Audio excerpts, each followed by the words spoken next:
Olá, seja muito bem-vindo, muito boa tarde, final de manhã aí pelo Brasil.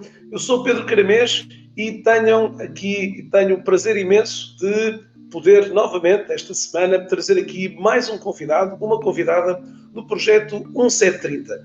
Este projeto 1730, que começou em janeiro de 2021, deste ano, um projeto que tem trazido a este espaço tantos autores portugueses que têm, de alguma forma, também contribuído para esta grande responsabilidade também de produzir conteúdo, sistematizar conhecimento, livros tão importantes para qualquer profissional. E hoje venho aqui à conversa com a Cassiana Tavares para falarmos de um livro que eu acho que vai ser do interesse de si que está desse lado aí e que se calhar vai provavelmente prendê-lo à cadeira nos próximos 30 minutos.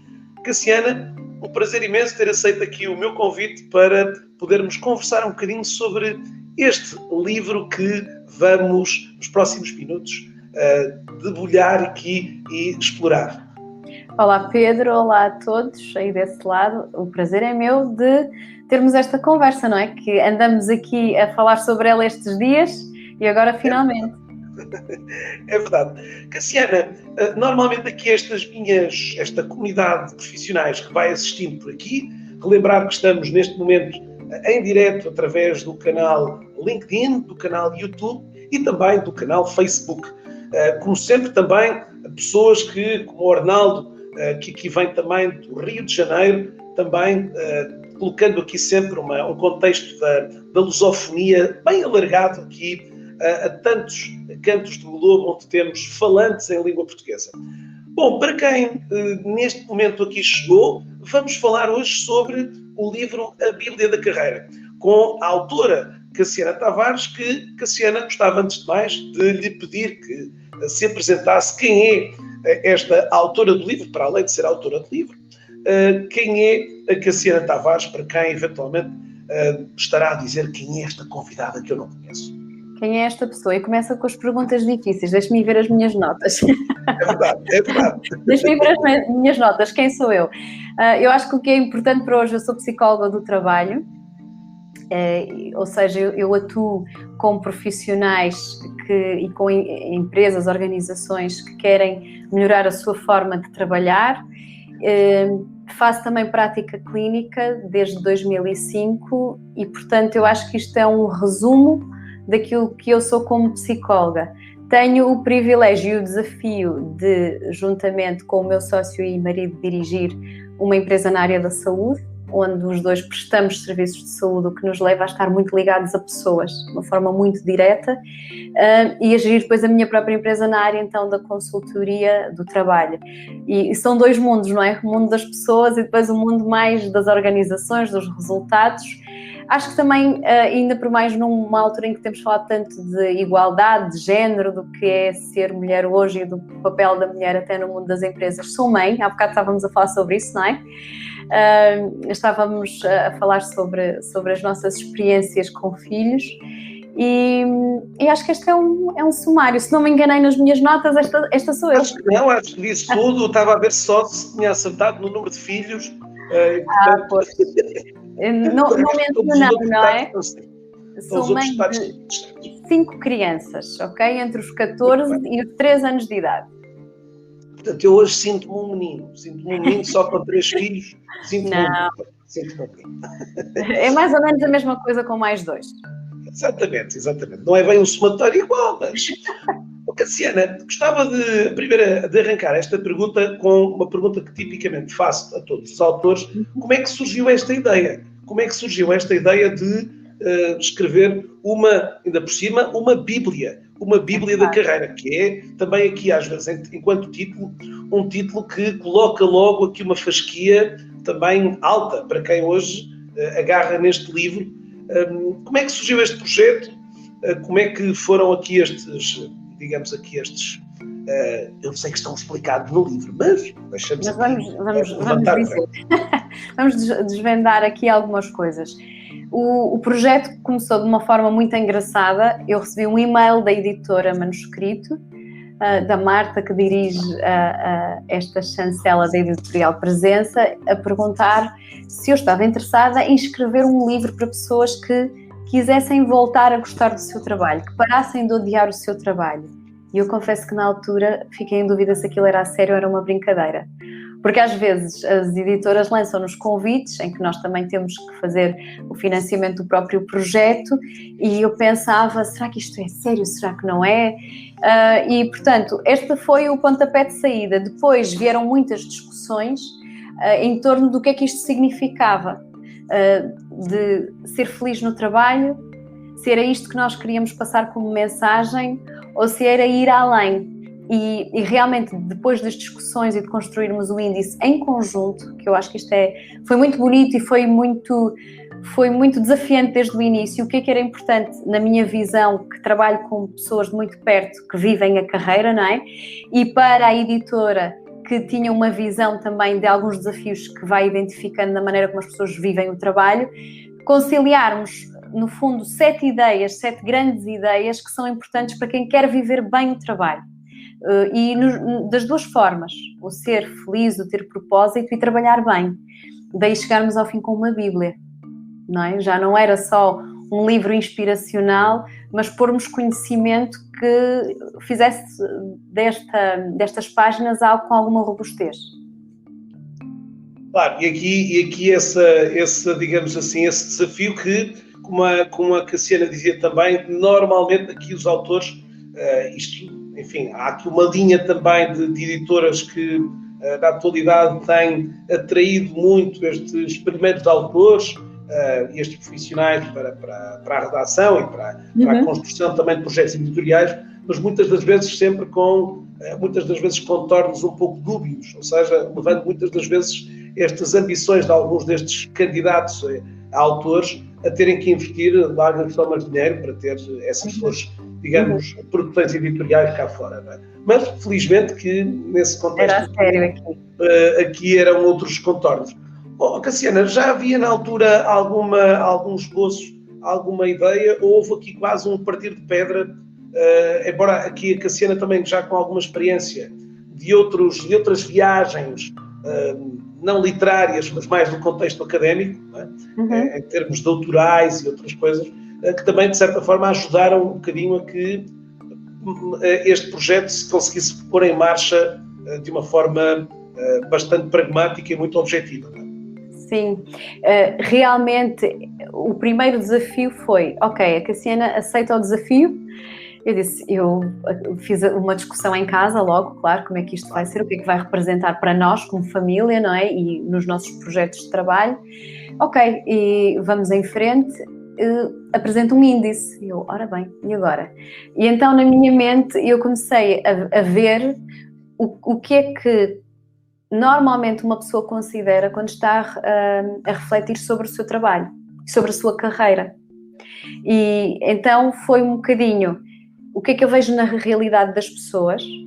Quando eu estou nas organizações, o que é que eu vejo que elas experimentam? E apesar do livro não ser escrito a pensar em líderes, eu acho que é um livro que um líder pode ler porque abre os horizontes, não é? E os líderes também são profissionais no mercado de trabalho, mas considera muito o profissional, não é?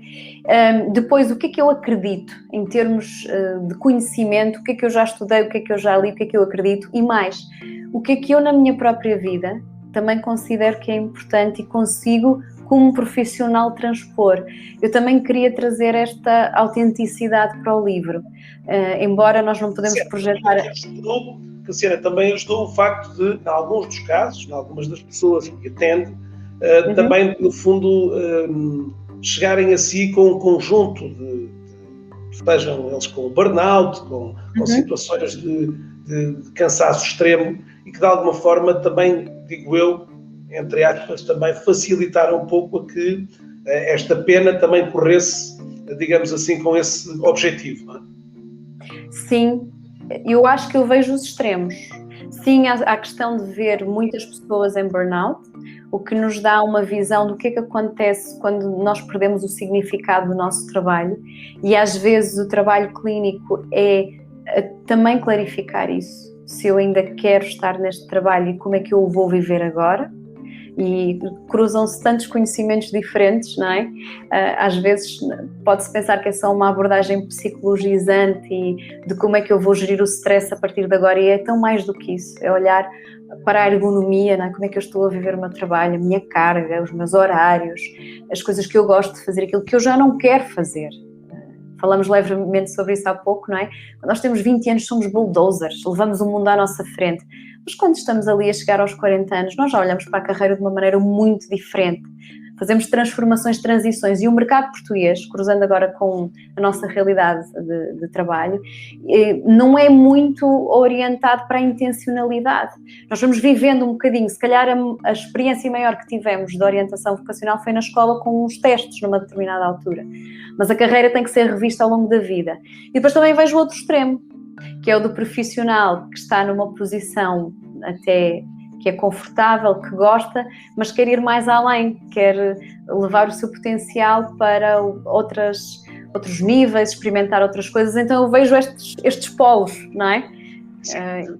Cassiana, isso é também importante para quem aqui está a assistir-nos e que ainda não conhece este livro, que já depois iremos conversar um bocadinho como é que pode também tê-lo já e como é que se pode candidatar a receber este livro em casa. Sim, porque eu e a Cassiana vamos oferecer um destes livros para si que está aqui a assistir-nos hoje no LinkedIn, no Facebook ou no YouTube, para poder receber em sua casa um livro, provavelmente, mesmo numa situação que de alguma forma, para o qual muitas das vezes quando olhamos para um livro destes, pela sua capa, dizemos, bom, eu que estou empregado, não preciso de o ler, ou este é um livro apenas para pessoas em transição de carreira.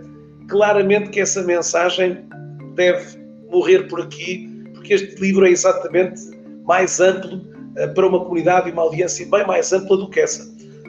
E, portanto, aqui o livro, a Cassiana também procurou, digamos assim, levar a que essas... Aliás, o livro tem uma coisa também muito deliciosa, que é, de facto, muitas das vezes pararmos para... Aliás, a páginas tantas, a Cassiana até dizia, já está aqui frenético com tantas perguntas que a gente está a fazer. Não é? Sim. Mas a verdade é que o livro obriga-nos um bocadinho a fazer acaba por ser uma Bíblia como a Bíblia. Não a lemos de fio a pavio, não é? Vamos lendo momentos. Este livro também eu senti dessa forma, como, aliás, a primeira parte é logo muito desafiante para pôr em causa e obrigar, se calhar, muitos profissionais a discutirem coisas que, se calhar, nunca o discutiram. Não é? Nunca o discutiram aqui. Portanto, eu achei, e penso que esse é um pouco o âmbito hoje, de pensarmos que este livro, como a Cassiana dizia, não só lido por líderes, mas também por pessoas hoje que estão a trabalhar e que hoje, se calhar, necessitam de rever um pouco essa sua forma de estar na sua área de trabalho. Eu vou ler a dedicatória. Dedico este livro a todos os que procuram um sentido maior para o seu trabalho. Não interessa tanto aquilo que se faz só, não é? Mas como é que nós podemos fazer aquilo que é o nosso trabalho? Qual é, no fundo, a margem de manobra que nos dão e que nós conseguimos criar para nós, para recriar o nosso trabalho, para o manter vivo, que é uma expressão da psicologia do trabalho muito importante. Eu vim agora de almoçar com uma pessoa e quem nos estava a atender, dá gosto de ser atendido por aquela pessoa, porque ela brinca, ela dá-nos a volta, ela não nos deixa, é impossível ir àquele restaurante comer e não sair dali com a sensação de que valeu a pena vir aqui. E percebemos a arte que ela tem. Eu estava a ouvir o colega a dizer, não se preocupe que ela vai já preparar a mesa e fica já tudo pronto. E ela estava a acabar de me responder a mim e estava a dizer, sim senhor fulaninho de tal, eu vou já chamá-lo assim. Uma pessoa que nós vemos que está entregue e em controle. E eu estou a dar o exemplo de uma profissão que se calhar é muito diferente de muitas das nossas e que podemos estar aqui, mas que tem um valor incrível e que pode ser vivida com intenção, com propósito. Qualquer trabalho tem esta intenção, pode ter propósito. É uma mensagem muito importante para mim, de mantermos o trabalho vivo e inteligente. O que é que eu quero dizer com isto? Que às vezes nós acomodamos-nos. Isto pode acontecer em profissões altamente diferenciadas. Começamos a fazer sempre igual, sempre o mesmo, em automático. E às vezes tentamos trazer inovações à nossa vida e ao nosso trabalho que não encaixam. porque às vezes nós nem temos muita noção do que é que fazemos exatamente. Olhamos para a nossa descrição de funções, mas depois há aqui, e dedicamos um capítulo inteiro a isso, não é? O que é a descrição da função versus aquilo que depois tem que fazer. É porque se eu disser, eu sou psicóloga do trabalho, e depois as pessoas vierem a trabalhar comigo, não é? Eu quando quero treinar um formador, ele tem que ir comigo para a sala, porque eu não lhe consigo, à partida, explicar tudo aquilo, mesmo que eu tenha os processos escritos. Na realidade, eu preciso que ele veja os desafios que acontecem no momento. Isto, se calhar, é uma mensagem importante também em liderança. A nossa ligação entre a preparação teórica, à partida do que é o trabalho, e aquilo que é o terreno, tem que estar muito colado. Muito. E eu espero que esta mensagem também tenha passado no livro. Cassiana, nós, dentro do livro, o livro tem vários, digamos aqui, está dividido em várias etapas. Há pouco, quando lhe perguntei estas fases aqui de validação em Conselho de Ministros familiar para a validação do livro, como é que foi? Bom, passou a primeira fase, digamos, a validação do índice e também da aprovação da família. Como é que depois foi todo o processo de escrita, também num contorno já complexo por natureza, mas, digamos aqui, apimentado com esta componente que vivemos na atualidade ainda de estarmos, digamos aqui, com todos estes constrangimentos. Como é que, ou seja, a produção de um livro nestes contextos ainda trouxe um desafio ainda maior, não é? Foi um grande desafio, meti-me num grande sarilho, tenho que lhe dizer. Porque isto arrancou em março, no fim de março, 26 de março, se eu não estou em erro, e depois a ideia era a meio de junho termos o projeto concluído. Mas eu realmente não consegui ser leve. Ou seja, eu a cada capítulo que escrevia, eu tinha muita necessidade de suportar aquilo que eu estava a dizer com ciência. E isto é um princípio, não é? A ciência é uma intervenção, a psicologia é uma forma de intervir, mas é uma ciência também. E eu queria muito, Pedro, trazer dados que fossem da nossa realidade. Dados da Europa, dados de Portugal, dados escolhidos em tempo real, porque havia coisas a acontecer na pandemia. Então, o que é que aconteceu nos últimos 5 anos, que é relevante e agora em comparação com o que estamos a viver? Eu não queria trazer dados antigos, porque nós vivemos num mundo muito dinâmico e esses dados antigos eu tenho que os ter, é o meu conhecimento robusto como profissional, mas para comunicar com o profissional eu tinha que trazer algo que lhe dissesse, ok, ela está a tempo, ela sabe o que é que se está a passar no meu mundo. E queria estatísticas europeias e nacionais, e posso lhe dizer que foi, como dizia a minha bisavó, foi a fim do mundo, porque para descobrir e ultrapassar as camadas até chegar a dados. Claro que havia muita coisa da minha pesquisa do curso de doutoramento, mas havia depois muito mais coisas que em termos estatísticos são difíceis de obter. Então, isto foi crescendo. Claro, Cassiana, uma coisa é um trabalho doutoral, muitas das vezes pode ter aqui um espectro de dados, de informações também do Instituto Nacional de Estatística, de outros, um bocadinho desfasados no tempo. Outra coisa era um dado como agora, ainda por cima, com tanto deste impacto que trouxe. Aliás, o livro, a Cassiana acabou por incluir também um importante capítulo também do teletrabalho, não é? E, portanto, de todos estes desafios do trabalhar a partir de casa, que também trouxe, aliás, parece-me a mim também um contexto que foi sempre comentado nos órgãos de comunicação social. Isto também trouxe, de facto, bastantes aqui uma mudança também não digo paradigma, mas uma grande mudança também nas atitudes e nas posturas e na relação com o trabalho, não é?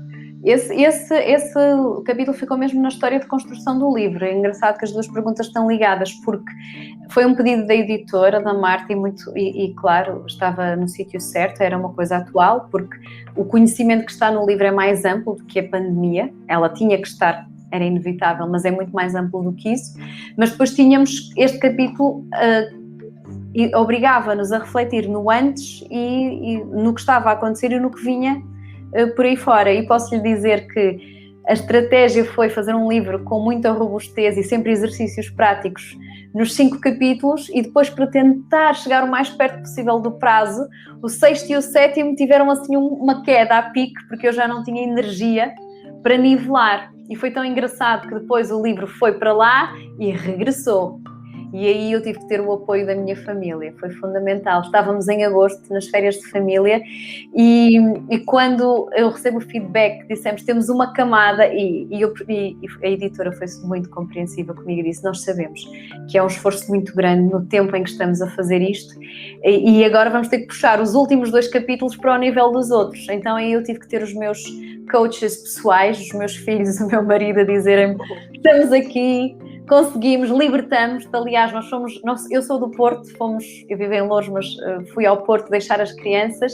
Imagine, Pedro, um hotel rural em Felgueiras, se alguma vez eu imaginava que ia, não é? Seria ser o centro da operação. E fechar 4 dias só a rever literatura para o capítulo do teletrabalho, para então voltar e dedicar mais um mês a fazer os capítulos 6 e 7, a puxá-los para o nível que eu tratava. Então foi um projeto denso, muito dinâmico, com muita... vai para lá, vem para cá, a equipa editorial da Manuscrito foi incansável.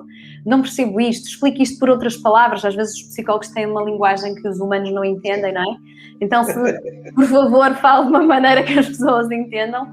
E foi esta a jornada, sempre como é que eu consigo trazer a ciência e os dados à realidade da vida, não é? De quem trabalha.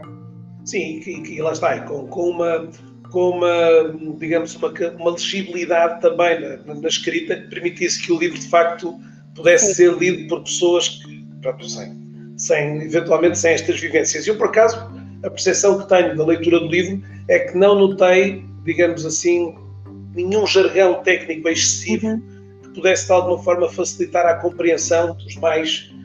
aliás, e depois, como também dizia, todas estas reforços aqui digamos aqui na mensagem, com a inclusão também de dados do agora, aliás, e esse torna aqui o livro, que muitas das vezes quando escrevemos estes livros, e neste período, os autores sentiam sempre aquela fragilidade de este contexto poder, digamos, rapidamente ser um livro ultrapassado, não é? Exatamente, ainda por cima por todas estas mudanças gigantes que de alguma forma vão ocorrendo, e portanto poderia provocar isso, mas a percepção que eu tenho e a percepção com que eu fiquei foi claramente diferente e aliás, já tive a oportunidade também de o dizer, sentir que o livro de facto não vai, portanto, normalmente os livros de carreira são sempre muito livros assentes naquilo que é, digamos, a ação prática da busca de emprego, da procura por novos desafios, e pouco, muitas das vezes, nesta discussão inicial, que é uma discussão muito importante, às vezes aparentemente filosófica, se calhar para alguns, mas uma componente importante do qual eu, se calhar, arriscar-me a dizer que Cassiana, nem sempre os utilizadores fazem este percurso, este exercício de introspeção para perceber onde estão, o que fazem e o que querem fazer. E muitos, não sei se há pouco a Cassiana estava a falar, há dados, eu por acaso não recordo, de sentirmos que na realidade portuguesa há, digamos aqui, portanto, a esperança, não é a esperança, a longevidade de um profissional associado a uma empresa é hoje bastante grande ainda. Há dados sobre isso? Para perceber... Nós temos dados sobre a mobilidade, exatamente, e percebemos que, embora isto, vou-lhe dar dois ou três dados importantes. Os percursos mais extremos, em termos dos mais curtos e dos mais longos, estão nas profissões com menor qualificação. E nós conseguimos perceber, nós nas empresas falamos em rotatividade, não é? Portanto, ou temos muita rotatividade ou então pessoas que ficam fixas em trabalhos muito indiferenciados. Depois vimos que durante o período da Troika nós tivemos o mercado praticamente estagnado, não é? E agora vamos tendo mobilidade. Vemos áreas como as tecnológicas em que se pode quase escolher e sair e rodar, mas somos um mercado mais estável do que móvel, digamos assim. E o INE tem até um perfil, deixa-me ver se eu conheço o meu livro. Eu pelo menos, das informações do INE que estão um bocadinho mais deslocadas lá para o final. Eu posso lhe dizer que em 2016 o INE traçou o perfil do trabalhador português como tendo 44 anos, estando há 12 anos no mesmo emprego, tendo o terceiro ciclo de escolaridade no setor de serviços, com um horário de 42 horas por semana e um rendimento anual bruto de 17.297 euros. Portanto, isto é um desenho, não é? Claro que há depois outras questões que são importantes para nós no mercado português, nomeadamente, nós temos alguns polos tecnológicos, nomeadamente no norte do país, não é? Onde temos uma falta enorme de pessoas na área da tecnologia, daí termos, inclusive, algumas iniciativas de passaporte para poder trazer pessoas de outras nacionalidades fora do espaço europeu para trabalharem em Portugal, porque precisamos muito, não é? Temos muita necessidade de trabalhadores na área da saúde, na área da educação, ou seja, os próximos anos. Estou agora aqui a abrir a conversa, mas ela também aparece no livro, não é? Quando escrevi, pensei, para os próximos 10 anos, o que é importante nós pensarmos? Porque não é só um livro para quem quer mudar de carreira, é para quem quer viver bem o trabalho, não é? Então, o que é que vai acontecer? Apontei exatamente isso como talvez um dos elementos mais distintivos do livro, não estar, digamos, aqui afunilado a esse. Eu acho que logo na primeira fase do livro sente-se exatamente isso. Portanto, que o livro não tem única e exclusivamente que ver com essa, digamos, com essa franja de uma população, obviamente, em busca novamente de um novo projeto. Nós olhamos para as tendências, não é? Temos a tendência do envelhecimento, que coloquei aqui algumas no livro, não é? 5 coisas importantes. Uma delas é o envelhecimento, que vai fazer com que nós precisemos de mais pessoas e vamos estar, e já sentimos isso, basta tentar fazer um recrutamento para nós percebermos o que custa encontrar pessoas e trazê-las para trabalhar na nossa organização. Depois temos o facto da digitalização mudar o trabalho, e isso é absolutamente inevitável. Eu vou trazer-lhe o exemplo de uma das empresas que eu sou sócia com o meu marido, que é na área da saúde oral, e em poucos anos nós passamos de trazer o paciente à clínica, fazer aquela papinha para tirar os moldes na boca e depois enviar para o laboratório para ter um scanner digital que faz esse trabalho, digitaliza a boca da pessoa, há um fluxo de comunicação com o laboratório, há máquinas também que já temos em loco, podemos fazer impressões em 3D, quer dizer, é um mundo. Então é impossível praticamente hoje trabalhar sem ter acesso a um terminal qualquer informático, e isto é importante considerar. E depois esta necessidade que nós vamos ter de inovação, transformação, qualificação e tecnologia vai tornar o nosso mercado, isto para voltar à pergunta de como é que é o nosso mercado, não é? Se há muita estabilidade, se não há, vai depender do mercado que nós tivermos real, não é? Daquilo que estiver a acontecer na nossa economia, das empresas que estiverem a nascer e das profissões que elas vão pedir.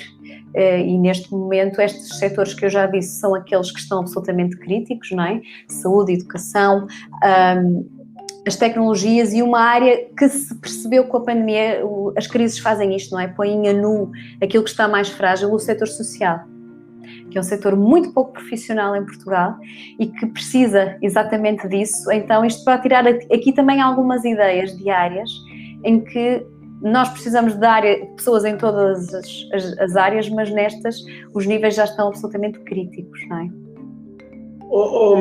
Cassiana, o livro fala exatamente, se calhar, de um tema que faz sentido falar aqui, de competências. Aliás, o livro tem uma originalidade para quem ainda não tem o livro, mas para quem quer eventualmente vir a ter o livro, gostava de lhe lançar o desafio para que publicasse uma foto desta nossa sessão que estamos a fazer, eu e a Cassiana, com este livro para publicar.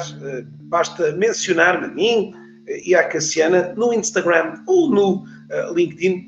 Amanhã anuncio a todos o vencedor. Fazemos normalmente um sorteio aleatório entre os participantes que assistiram à sessão para podermos depois trazer-lhes aqui um livro importante também, para que possa também se lançar aqui, se calhar, e se desafiar a si próprio. Estávamos a falar aqui, o livro tem duas particularidades interessantes, que é a pergunta que eu iria fazer: quais são efetivamente as grandes competências que, de alguma forma, hoje temos aqui. Portanto, o livro tem exatamente esse destaque, esse reforço aqui para as competências, neste caso até mais alargadas aqui, as competências para o século XXI. E depois também, já agora, vamos depois também olhar para aquilo que são as incompetências, que é também uma originalidade do livro, que normalmente aqui costuma estar arredado quando nós aqui estamos a falar sobre as boas coisas que é preciso, mas a capacidade com que certamente alguns, provavelmente que aqui estão, se irão identificar dizendo: pois, eu também tenho que ser capaz de lidar e de saber lidar com essas incompetências que me rodeiam no meu ambiente de trabalho aqui. Mas comecemos primeiro, Cassiana, por aquelas que parecem para a Cassiana ser as competências mais relevantes, algumas já mencionadas até neste comentário anterior. Eu agarrei para escrever este capítulo, que foi daqueles, olha, eu é que quase que me perdi a escrever este capítulo, porque depois de ler tanta coisa, quando chegamos ao final, temos que organizar aquela pesquisa toda com o que vemos na realidade e com o que é que eu fico, não é? Eu quero destacar que socorri-me de uma ferramenta que é fornecida pelo Centro Europeu para a Formação e para a Educação Profissionais, que basicamente analisa, usando Big Data, o que é que aparece nos anúncios de emprego que são colocados online. E na Europa e em Portugal, a competência mais pedida é a adaptação à mudança. Era no período em que o livro foi escrito e eu já fui verificar este ano e mantém-se. Claro, podemos dizer que é pela pandemia. Claro, estamos num momento de grande incerteza, mas não só. Já há muito tempo que aquilo que se percebe é que a adaptabilidade faz realmente parte do mercado, faz parte da vida. Nós, no fundo, temos este grande desafio de, agora vou entrar em linguagem de psicóloga, perceber quando é que nos abrimos à mudança e quando é que resistimos e dizemos não é por aí o caminho. Mas a adaptação faz parte da nossa vida, por isso é que olhamos para a história e vemos que ela é feita de ciclos, porque sempre tivemos que fazer adaptações. Mas em termos de competências, aquilo que eu trouxe foram ideias que na Europa são muito importantes e que depois cruzam-se com o que se faz globalmente, porque é nesse mercado que estamos, aprendizagens em que há diversidade, a própria capacidade de aprender ao longo da vida e as capacidades pessoais e sociais, que antes apareciam como um plus, mas agora, se virmos, por exemplo, as 8 competências essenciais na Europa, que também estão aqui descritas no livro, metade são mais hard, não é? E as outras metade, as outras 4 são soft skills. São questões que têm a ver com a minha personalidade visível ao outro. E isto aparece aqui. E depois agarrei aqui em algo... Muitas vezes não são treináveis, não é, Cassiana? Essas muitas das vezes não são treináveis, não é? Mais do que as outras hard, que as empresas acabam por dizer: ok, se vieres com estas características, as mais hardcore, a gente pode treinar. É muito interessante falarmos sobre isto dava toda uma outra conversa. Porque nós... Fica já. Quando nós intervimos em Psicologia do Trabalho, nós olhamos pelo menos para 3 coisas: objetivos/tarefas das pessoas, ritmo e carga de trabalho e a psicodinâmica do trabalho. Como é que as pessoas se relacionam, e se quisermos estas soft estão mais aqui. E eu acho que falta um trabalho, porque muitas vezes contrata-se pessoas como eu e outros que vão e ficam mesmo muito neste domínio das soft, só que depois é preciso ir além e perceber como é que depois a própria organização funciona, porque isto não se separa, nós queríamos, não é? Mas é um grande mix de este trabalho está mesmo bem desenhado. Isto não são soft skills, isto são processos. Portanto, este casamento entre este lado mais hard e os soft, eu diria que são competências absolutamente vitais para aquilo que vai acontecer no mercado há 10 anos, em que vai ser preciso trabalhar muito bem. E eu lembro-me que fui daquelas jovens difíceis para escolher uma área. Eu queria fazer tudo, queria ir para artes, queria ser jornalista, queria ser médica, queria ser psicóloga, queria ser tudo. E eu lembro-me de estar num momento de muito desespero e do meu pai me dizer: se tu fores boa a trabalhar, podes fazer o que tu quiseres. E, portanto, estes próximos anos são absolutamente críticos em termos das nossas capacidades e, ao mesmo tempo, essas capacidades são o saber fazer, efetivamente, o ter o conhecimento e quem somos nós como pessoas. Eu acho que apesar da era digital em que estamos, nunca sentimos tanto a importância de quem são as pessoas com quem trabalhamos e quem somos nós no trabalho como pessoas. Como a Cassiana dizia, isto dava aqui outra conversas aqui. Cassiana, olhando para o lado da outra componente sobre a qual os profissionais hoje também têm que ser capazes de a gerir convenientemente, falávamos aqui, aliás, já agora vou aproveitar aqui uma dica da Marcela França, do Brasil. A Marcela diz que hoje até se fala em real skills, uma combinação entre hard e soft skills, uma terminologia também híbrida aqui dentro desta combinação aqui, trazida aqui pela Marcela do Brasil, que nos tem estado a ouvir estes sotaques para ver se consegue acompanhar aqui. Estamos a falar um bocado rápido, Marcela, mas pronto, vamos tentar aqui falarmos mais pausado e mais articulado para que se perceba desse lado. Não sei se esta expressão do real skill, Cassiana, já era pelo menos confesso que não eu também não conhecia. Agora estou a sentir-me aqui, mas já aprendi alguma coisa. Mas efetivamente... Exatamente, estas são as vantagens. Estas são as grandes vantagens. Lemos o que é que a União Europeia produz, lemos o que é que a OCDE diz, lemos o que é que a Unesco diz, temos este balanço entre realmente as competências, e temos também uma pergunta, quais são as competências mais importantes? Esta pergunta é muito desafiante. Célia Santos, obrigado Célia pela tua questão. Eu acho que é absolutamente certo, na área em que eu estou, o que é que eu tenho que saber? Eu aqui não tenho como generalizar, não é? O que eu posso dizer-lhe é que eu tenho que ter conhecimentos teóricos e práticos do meu trabalho. Saber porque é que se faz, como é que se faz e a margem que eu tenho para transformar e melhorar. Isto.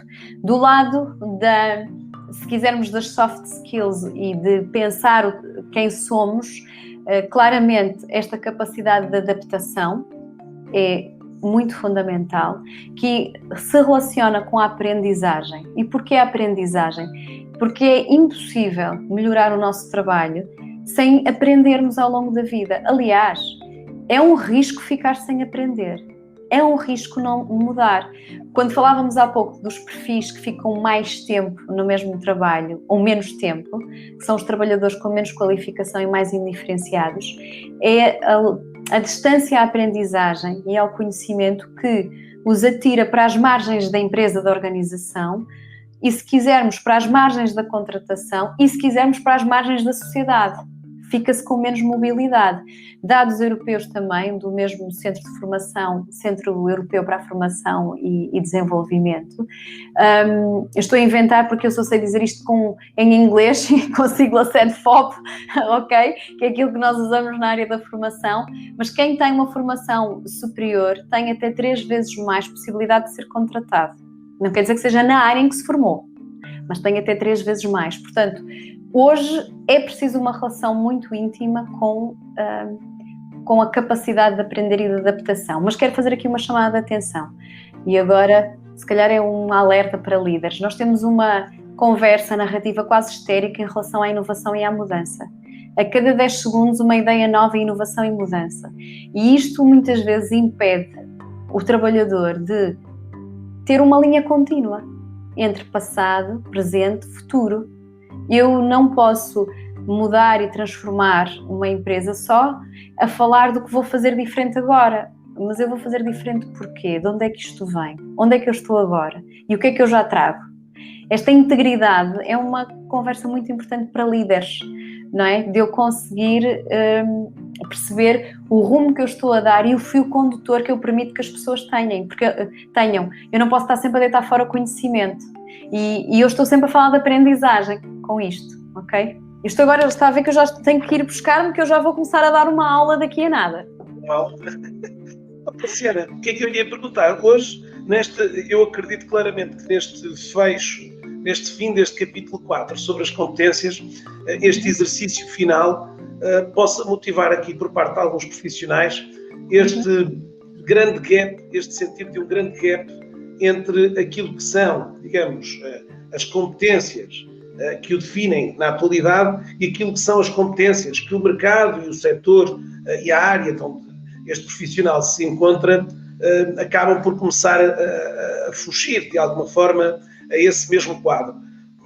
É momento para panicar ou é momento para, enfim, sentir que há, obviamente, aqui um primeiro passo, que é se calhar, momento de consciência sobre o momento em que estamos, para, de alguma forma, poder depois aqui alinhar um conjunto de passos sólidos em busca dessa... Até porque muitas das vezes as questões da idade, há um conjunto depois de clichês que acabam por deixar muitas das vezes aqui... Não vou ser capaz, não é?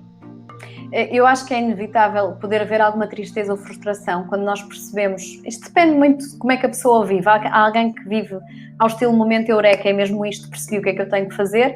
Há quem pode sentir-se frustrado e triste no início. Se for esta situação é normal, a tristeza leva-nos a fechar e a pensar em nós.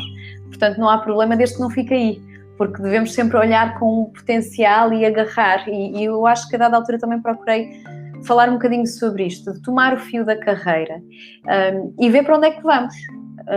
Agora, a partir daqui, qual é o meu plano de ação? O que é que eu preciso? Mantenho-me onde estou e vou procurando formar-me para poder progredir? Preciso de um plano intermédio, ou seja, ir para um outro sítio para ir evoluindo e começar a trazer outras experiências à minha vida? Ou estou no sítio certo? Não sei, depende, e preciso negociar com a minha hierarquia, com os recursos humanos, uma mudança de projeto, de responsabilidade, de uma formação. Mas esta questão da idade, deixe-me só dizer-lhe, e depois eu esqueci-me de lhe responder às competências e vou rematar com isso. Eu acho que nós vamos ter que nos habituar à ideia, nós e líderes, por favor, de que o mercado não pode ser feito de jovens talentos. Isso era quando nós tínhamos mão de obra disponível. E agora estou a usar uma expressão que eu não aprecio muito, mão de obra, devo dizer-lhe, mas vamos usá-la.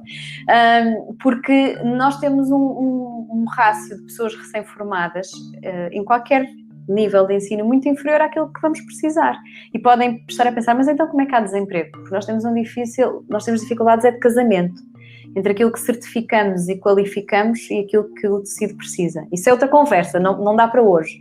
Mas, efetivamente, nós temos que ultrapassar esta ideia e nós vamos precisar de pessoas mais velhas e a trabalhar cada vez mais até mais tarde. Isto é um absoluto. Portanto, ultrapassar alguns clichês de que os mais velhos já não mudam, já não são adaptáveis, está na altura de arrumar isso e gostamos tanto de ver outros exemplos lá fora. Se olharmos para aquilo que se faz muito na Europa Central, agarramos em exemplos da Áustria e Alemanha, vemos as pessoas até a meio tempo voltarem para as organizações para serem mentoras. Isto é muito interessante. Lá está, Pedro, era outro programa, só que falar de mentoria e dos séniores. Sobre as incompetências, de uma forma muito assertiva, a editora queria muito que isto estivesse presente e foi muito importante, porque abordamos abertamente a questões de abuso, o mobbing, que é o abuso psicológico, não é? O abuso sexual, trazendo indicadores, quais são as condições, porque não é só porque há vilões no mundo. Temos que ser mais inteligentes do que isso e perceber que são condições que às vezes, na maneira como organizamos o trabalho, permitem que estes vilões possam crescer. Também abordamos as questões da igualdade e da desigualdade de género e eu espero ter sido suficientemente provocadora porque só um dos dados, nós temos na tecnologia e na ciência 51% dos trabalhadores são mulheres. Isto deve nos deixar a pensar quando nós dizemos, isto são dados da Eurostat, portanto em Portugal. É muito curioso, não é? Porque quando olhamos à partida e vemos aquela narrativa mais comum, parece, não, as mulheres não isto, as mulheres não aquilo.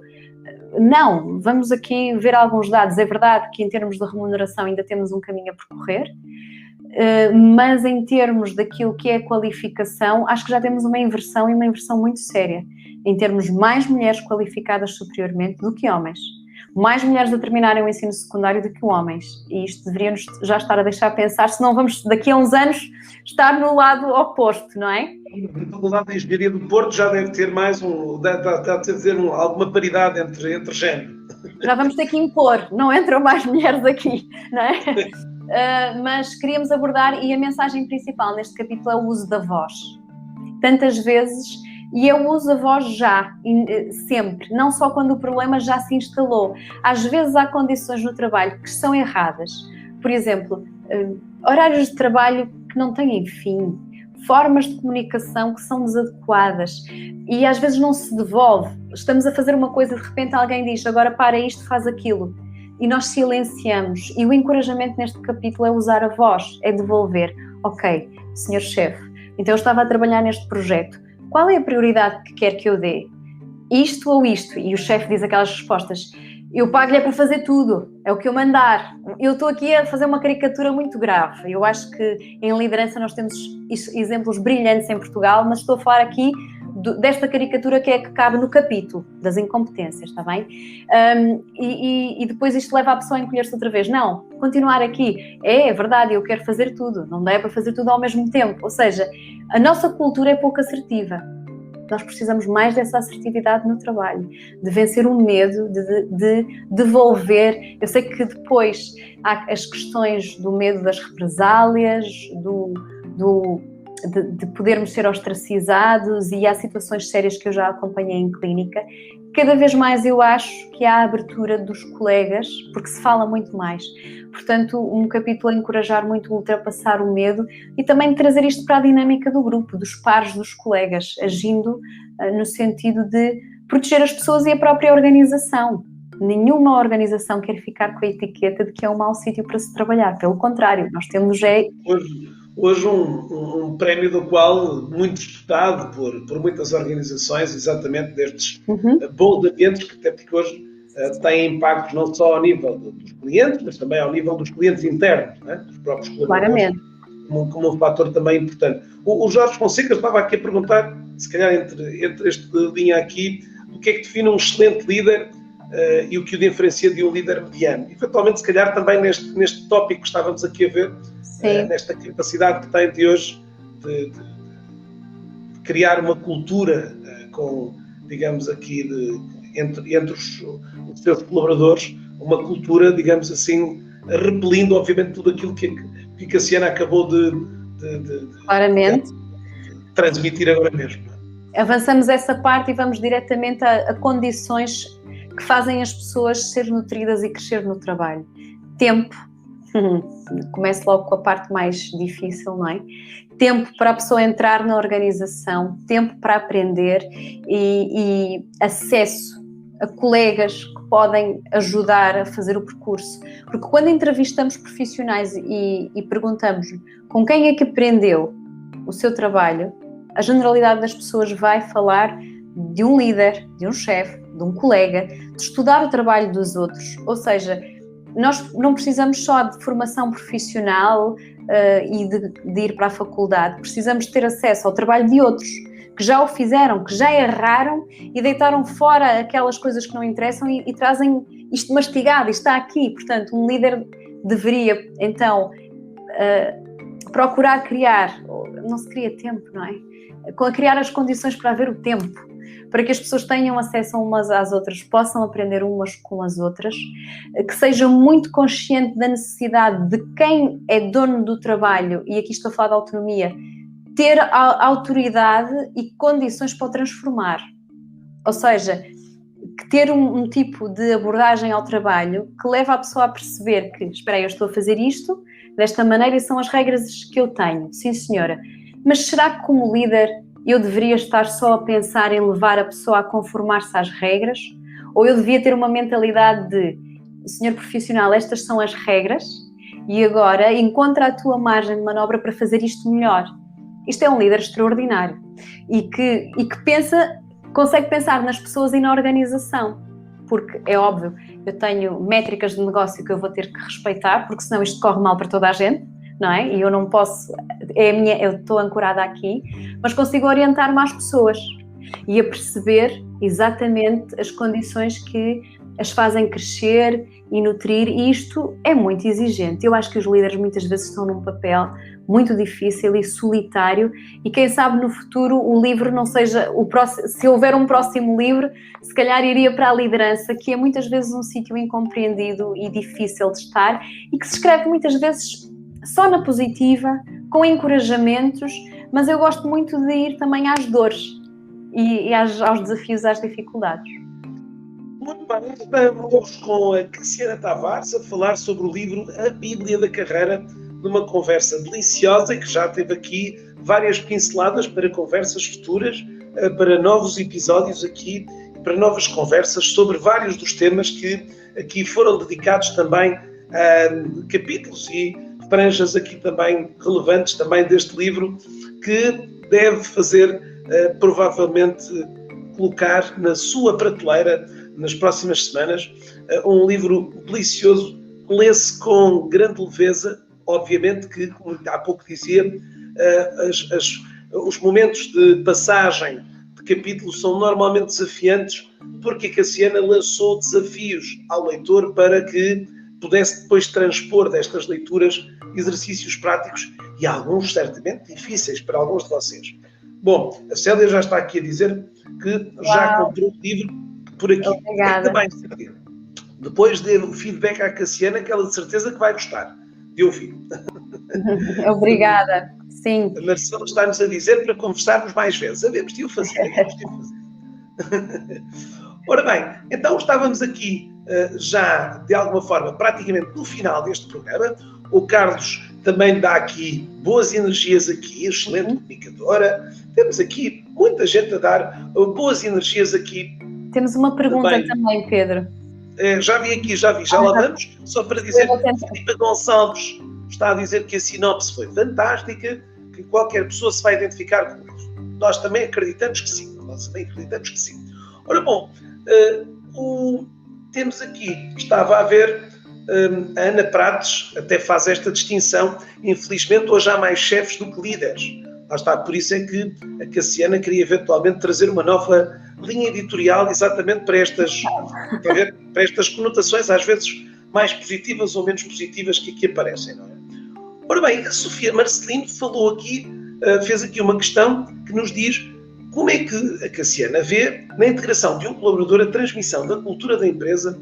Portanto, a Cassiana, na integração de um colaborador, a transmissão da cultura da empresa é essencial para uma boa integração? Eu diria que a integração de um colaborador é essencial. O processo de entrada, que eu acho que é disto que a Sofia nos está a falar, não é? É crítico e é onde se perdem muitas vezes pessoas. Porque volto sempre àquela dimensão que estava a falar. Quando nós olhamos para objetivos, tarefas, ritmo, carga, dinâmica entre as pessoas, isto, quando eu entro numa empresa, o grande desafio é eu perceber exatamente onde é que eu me situo, porque eu sei o que fazer, não sei como é que querem exatamente que eu o faça aqui, não é? Por exemplo, imagino uma determinada capacidade como comunicadora. Vou falar da escuta empática que eu faço em clínica. É uma competência que eu tenho que ter como psicóloga. Mas se eu vier conversar com o Pedro e fizer o meu papel de escuta empática, sim, Pedro, entendo, percebo, e eu não responder às perguntas dele, estamos num sarilho, não é? Se eu fizer só escuta, eu tenho que entender dentro destas paletes de competências que eu tenho, e podem ser azar também, como é que neste território de trabalho querem que eu operacionalize isto? E, portanto, a integração é absolutamente fundamental, com tudo o que isso traz, desde o hard ao soft, as duas coisas.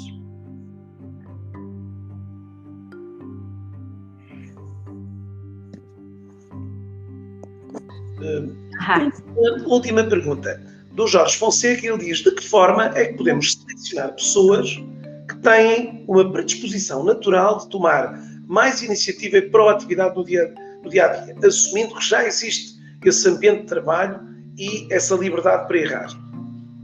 Pergunta muito pertinente. Graças a Deus eu passo a seleção e o recrutamento a alguém especializado. Não, estou a brincar. Vou-lhe falar de duas realidades. Existem áreas da psicologia da organização especializadíssimas nisto, em fazer o perfil das pessoas e trazê-las, não é, para dentro da organização.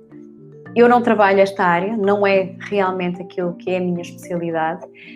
Posso falar-lhe daquilo que eu faço na minha realidade quando quero trazer pessoas para trabalhar comigo.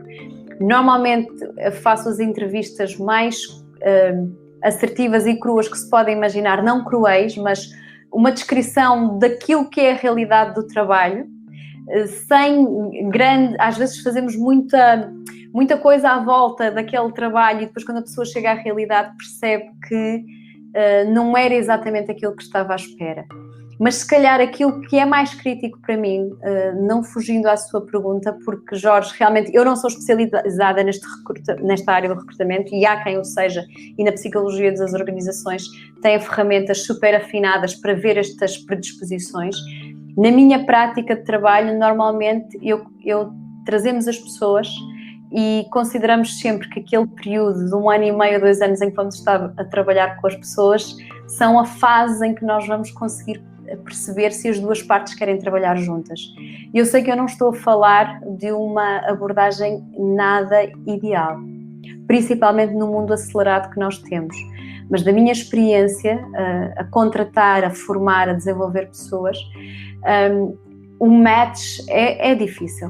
Eu acho que, acima de tudo, trata-se de entender e ter bons sistemas de integração e formação de pessoas para que elas queiram ficar connosco e percebam que podem crescer, não é? Porque quando há liberdade e erro, o erro faz parte da atividade, não é para o repetir, é exatamente para devolver à pessoa a responsabilidade de criar um sistema para ele não repetir. E por isso eu acho que as relações de trabalho implicam sempre isso.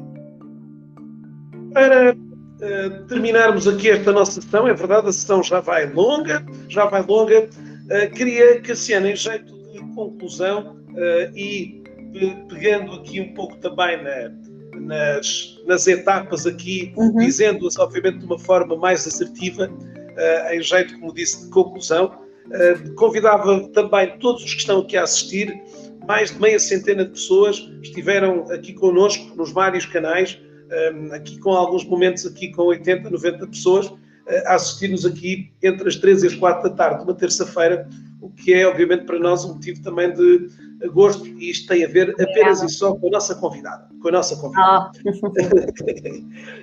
Queria que Cassiana pudesse, de forma mais pragmática, obviamente, deixando obviamente também um gostinho especial para todos os que ficaram aqui ávidos de agarrar este mesmo livro, quais é que, no entender da Cassiana, deverão ser então estes 7 passos para construir a sua carreira, uma indicação também que, neste caso aqui, sintetiza um bocadinho também todo o espectro do livro, para, digamos aqui, a última questão aqui desta nossa sessão de hoje.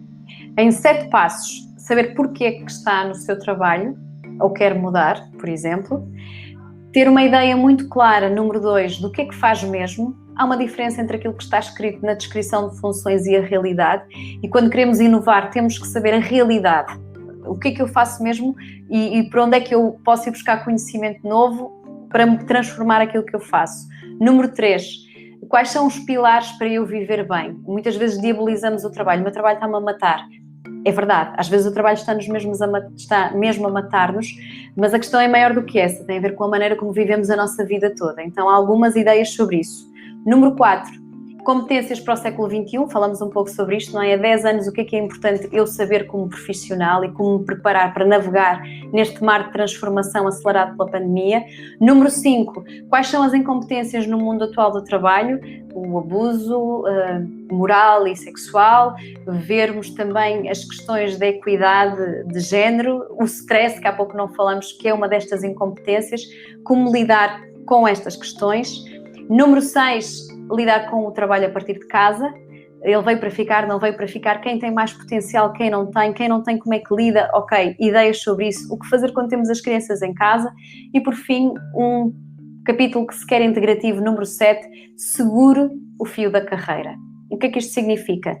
Não ir ao sabor do vento, mas segurar o rumo que nós queremos dar à nossa carreira. E eu sei que, para quem nos escuta, pode estar e nos está a ver, epá, isso é muito bonito na teoria, eu quero desafiá-lo a sair desta ideia, não é? Porque realmente a carreira pode ser feita com intenção. Não é imediato, não senhor, eu conto a história do xadrez, em resumo da história do livro. O meu marido convidou-me para jogar xadrez, eu sei as regras do xadrez, mas eu não sei jogar xadrez, é uma diferença muito grande, não é? E ele estava-me a explicar primeiro treinam-se as aberturas, depois os fechos e depois a estratégia do jogo, que é mais difícil. E companheiros aí desse lado, profissionais como eu, o desafio e o desenrolar da carreira que é o grande desafio.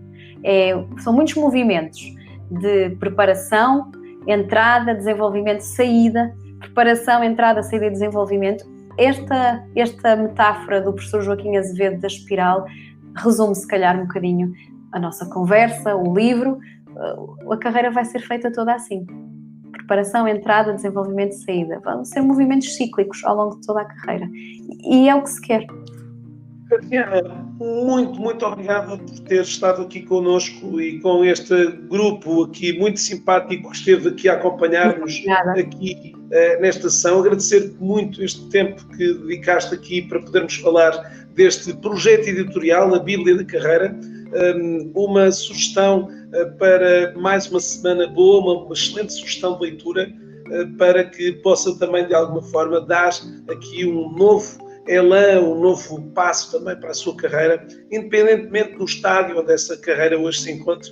Será claramente um livro desafiante para si. Agradecer a todos, a Isabel, a Célia, a Marcela, o Jorge e tantos que por aqui foram passando e, claro, desejar aqui as melhores felicidades aqui para o livro. Seguramente que vou também aqui desafiar a Cassiana para novas, provavelmente, e futuras conversas aqui neste sofá digital sobre estas matérias que tanto davam para conversar. Obrigada, Pedro. Gostei muito pela generosidade da conversa. Ótimo, que bom. Agradecer a todos então, fiquem atentos, ficamos aqui também a aguardar que publique também nas suas redes esta vontade e intenção de receber o livro. Quem sabe amanhã não estarei a bater à sua porta para lhe trazer este livro pelo correio. Bom, fiquem bem e o resto de um excelente dia para todos. Cassiana, voltamos a ver em breve.